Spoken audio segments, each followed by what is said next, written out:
Ça pousse chez nous avec Annie Bourque. Une présentation de Meubles André Beaulieu, Richardson International et le groupe RM. Pour la dernière chronique de la saison, je me trouve en compagnie de Pierre-Olivier Place, qui est très connu dans la région parce que tu avais une ferme de vaches Holstein, mais maintenant, il a lancé il y a un an une nouvelle ferme, l'Effet Bœuf. Exactement. Depuis un an, on fait la vente directe là, de viande à la ferme, que ce soit bœuf, porc, poulet. Puis pourquoi tu t'es lancé dans ce domaine-là, dans ce virage-là?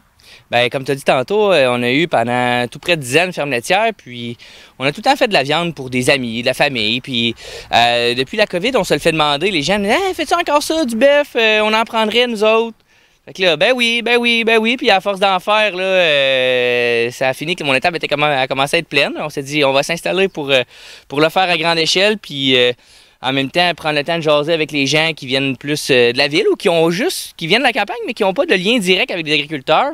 Ils nous posent tout le temps des questions, fait qu'on s'est dit on va se faire un setup pour leur faire de la bonne viande, un bon produit, puis en même temps pouvoir leur expliquer comment que ça fonctionne sur une ferme pour qu'ils puissent voir ça là, en temps réel, la vraie affaire c'est quoi. Puis sur place, justement, on peut voir tes animaux, puis tu as aussi des bœufs, mais pas juste des bœufs, là.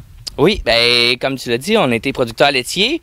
On a décidé de changer de branche, mais on avait quand même un attachement là, par rapport à ce domaine-là. Moi, je travaille en nutrition animale aussi, fait que dans l'industrie laitière. Fait qu'on voulait garder un lien avec les fermes laitières, puis il y avait une demande. Il y a beaucoup de producteurs de la région qui manquaient d'espace pour élever leurs génisses, élever leurs relèves, leurs futures vaches laitières. Puis nous, on avait quand même un petit peu d'espace, puis des bonnes installations confortables avec une bonne ventilation. Fait que pour garder un petit peu un lien puis dépanner des gens dans le coin, on a décidé de continuer à faire l'élevage. Actuellement, on fait l'élevage pour 4 fermes laitières. On a environ 50 têtes en élevage ici à la ferme. Puis eux autres ne se tracassent pas. C'est ta blonde, Josiane, qui s'occupe de les nourrir et au quotidien. On taille les pattes, on les clip, on les nourrit. J'ai deux clients là, sur le lot qui, eux, ils m'amènent les veaux vraiment tout petits, là, à 2-3 mois. Fait que quand c'est le temps de faire les saillies pour qu'ils puissent avoir des veaux, c'est nous autres qui s'occupent de ça aussi. Puis quand ils repartent, ils sont prêts à faire du lait. Les consommateurs trouvent aussi ici d'autres produits que le bœuf. Oui, cette année, on a fait 25 porcs au pâturage.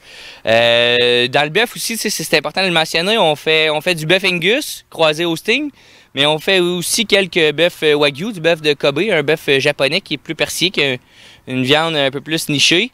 Qui est très tendance aussi auprès des consommateurs. Oui, exactement. Puis nous, on l'a fait croiser avec le Angus, fait que la viande est un petit peu plus abordable. Puis elle a quand même des caractéristiques qui ressemblent vraiment beaucoup aux pures races là, de Wagyu.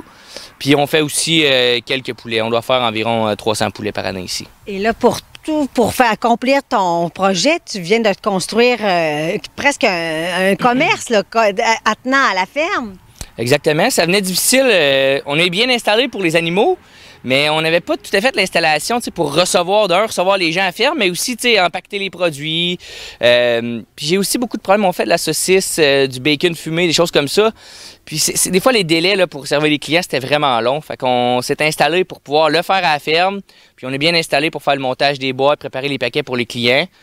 Puis toute notre entreprise tourne autour de la transparence puis de montrer aux gens c'est quoi vraiment l'agriculture. On veut refaire le lien qu'il y avait là, jadis entre les producteurs puis les gens qui ont pas de lien avec l'agriculture.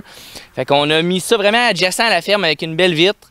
Les gens ils peuvent voir autant les animaux en élevage que les bœufs, les bébés veaux, ils voient les poules de la boutique.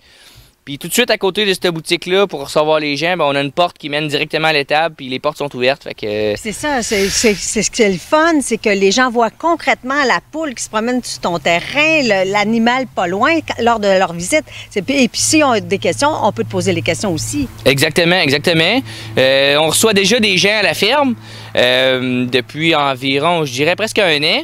Mais à terme, là, quand tout ça va être prêt, là, plus au début de l'hiver, on va même avoir des affiches dans les tables qui vont expliquer, là, même si les gens, mettons, je suis occupé avec un client, puis il y a une petite famille qui arrive, veulent aller voir, c'est sécuritaire, il n'y a pas d'accès direct aux animaux, il n'y a pas de danger de blessure, puis il va y avoir des petites pancartes explicatives qui vont pouvoir lire par eux autres mêmes, là, comment ça fonctionne les animaux, c'est quoi le type d'animaux qu'ils voient devant eux autres, puis qu'est-ce que ça implique de garder ces animaux-là. C'est vraiment ton objectif de rapprocher la terre avec la population qui est curieuse, hein, on le sait depuis la pandémie, de manger local. Alors, Pierre-Olivier, si on veut suivre ton ouverture officielle prochainement, qu'est-ce qu'on fait?